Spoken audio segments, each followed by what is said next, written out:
Hello everyone, how are you doing? This is MT Tech here for another quick tutorial. In today's tutorial, I'm going to show you guys how to set up and install the HP OfficeJet 8015e series printer on your Windows device. So this should hopefully be a pretty straightforward process, guys. And without further ado, let's go ahead and jump right into it.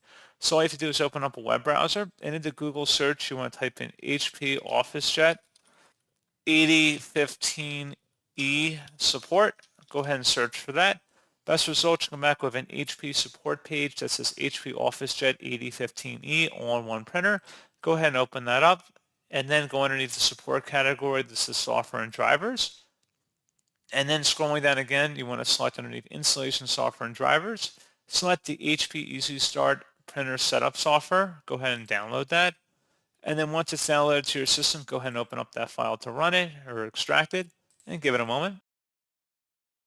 Should be a verified publisher, HP Inc. Select yes, and then proceed with the on-screen wizard here of getting it configured for your device. It should be a pretty straightforward process from here, guys. Just get it configured based on your preferences, whether you have a wired or wireless-based connection, that sort of stuff, and that's all you have to do. So as always, thank you guys for watching this brief tutorial. I do hope that I was able to help you out, and I do look forward to catching you all in the next tutorial. Goodbye.